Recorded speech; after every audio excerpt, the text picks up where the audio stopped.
There comes a time in life when the magic of love quietly begins to fade.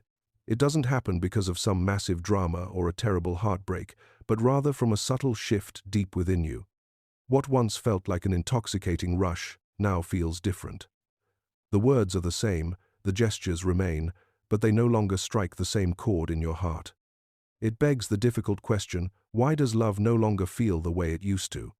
This question doesn't arise because you have grown bitter or cold, but because you are waking up. You begin to realize that what you once thought was destiny was perhaps just an illusion. The intense passion you considered sacred was actually born from reasons far less romantic than you believed. Awakening doesn't mean your heart has turned to stone, but it means you can now see everything clearly. And when you see clearly, your perspective on things changes, especially love. There is a quiet sorrow in understanding this truth. You grieve for your older self that accepted everything without question and completely immersed itself in emotions. But that innocence wasn't meant to last forever. It was a path for your growth, not a defeat. What you consider a loss today is actually your mind refusing to lie to itself anymore. Before moving forward, be sure to subscribe to the channel and join our Telegram community, where you will get early access to new videos and topics related to your growth. Now, let's begin this journey together. At the beginning of love, there is something incredibly unique and magical. The other person seems radiant and very special to you. You feel as though they hold the answers to all the questions you never even asked. Every word and every silence feels profoundly deep. But if you look closely, this magical feeling doesn't come from the other person, it comes from within you. What we call falling in love is actually projecting our own unknown facets onto someone else. Our unfulfilled desires, unhealed wounds, and the parts of ourselves we have forgotten all come to the surface and attach to the other person. That other person simply becomes a vessel through which our mind dreams of completing its own emptiness. That is why love feels so heavy and overwhelming in the beginning. It is not just an attraction, it is an identity. But it is not the other person's identity, it is your own identity that you are seeing in someone else. The person in front of us becomes an imaginary solution to our broken pieces, and the relationship starts not as two people meeting, but as an attempt to complete oneself. On a deeper level, this illusion brings us great comfort. It temporarily fills our emptiness and makes us feel like we have finally found a savior. But our mind cannot accept a lie as the truth forever. Reality eventually shatters that dream, and when that happens, that beautiful image begins to crack.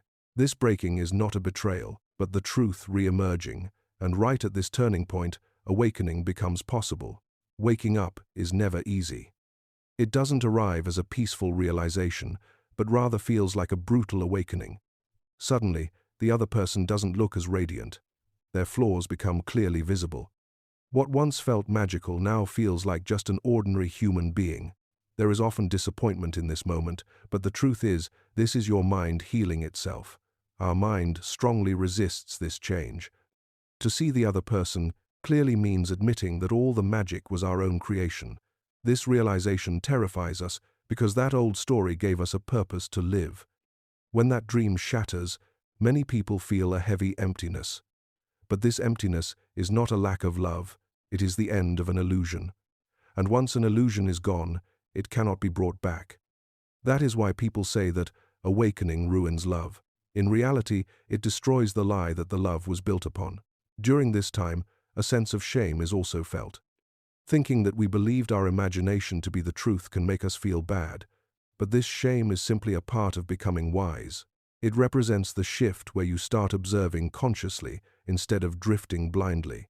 Without this, love just remains a repetition of the past with nothing new to offer. As painful as this transition seems, it is equally liberating. For the first time, it becomes possible to connect without any fantasy and without expecting the other person to fulfill your needs. What we consider the end is actually a new beginning. What we often glorify as intense passion is frequently just the voice of our unhealed, darker aspects. It contains everything we dislike within ourselves, such as fear, dependency, anger, weakness, and unfulfilled longing. Suppressing these things doesn't end them. They find a way to come out, and relationships become the best place for this. This is why some relationships, instead of providing comfort, turn into a burden where jealousy is confused with loyalty, controlling behavior is called care, and extreme turbulence is mistaken for depth.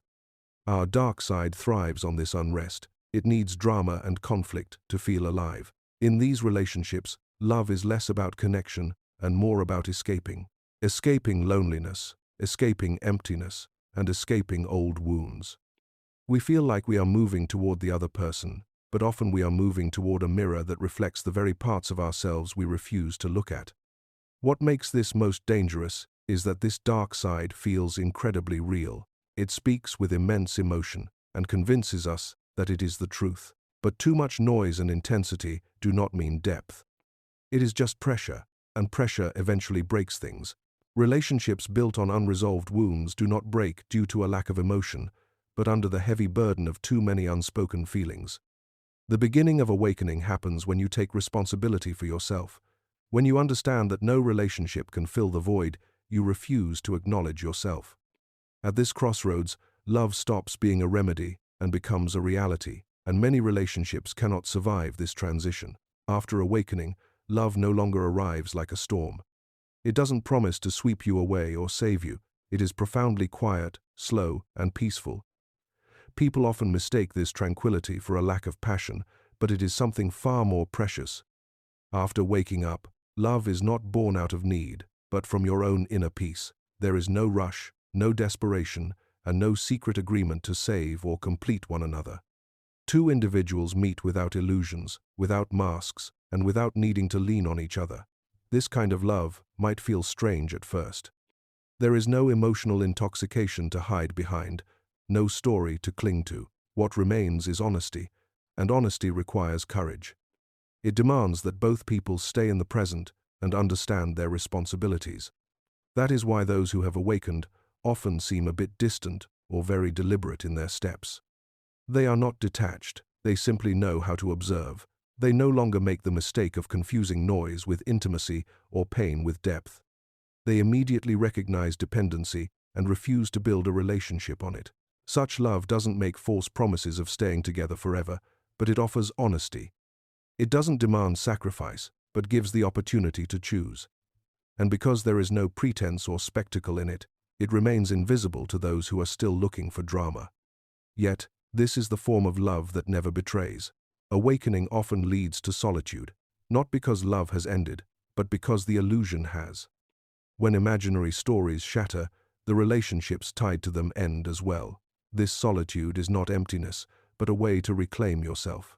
In it, you piece your scattered fragments back together.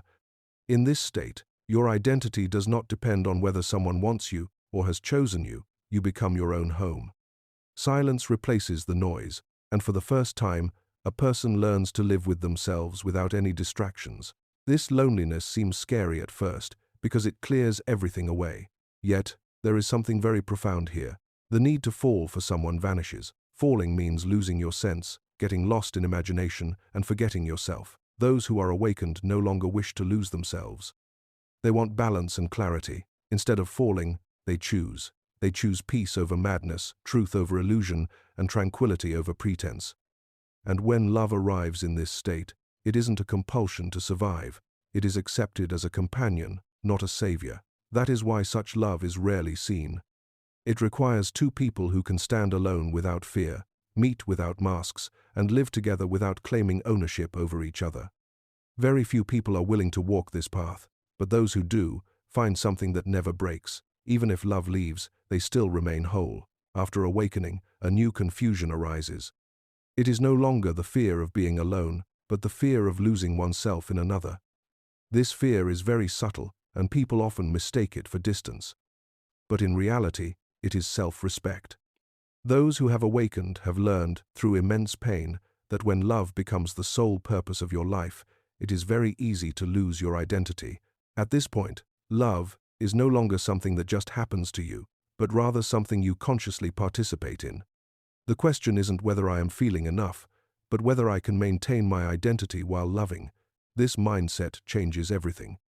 You no longer seek relationships that consume all your attention, disrupt your inner peace, or constantly demand proof from you. What once felt thrilling now feels like unnecessary interference. Along with this, a new understanding is born. Those who are awakened instantly know whether an attraction is coming from a genuine emotion or an old hunger. They recognize when closeness is due to an old wound and when the mind is trying to repeat old patterns, and because of this, they pause. Not because they are afraid to connect, but because they no longer want to abandon themselves. To love without losing oneself takes a lot of courage. It means staying together while maintaining your separate identity, caring without controlling, and opening your heart without erasing yourself. It means letting love exist without making it the foundation of your identity. This kind of love doesn't bind, it walks alongside. It doesn't demand proof, but trusts in togetherness. And strangely enough, when the need for love is no longer used to prove oneself, that is when it truly becomes powerful. Not as an escape route from oneself, but as a shared space between two people who are already whole on their own. Those who are awakened don't stop loving, they just stop acting. And in that clear vision, love transforms from a pit to fall into a conscious and resilient choice.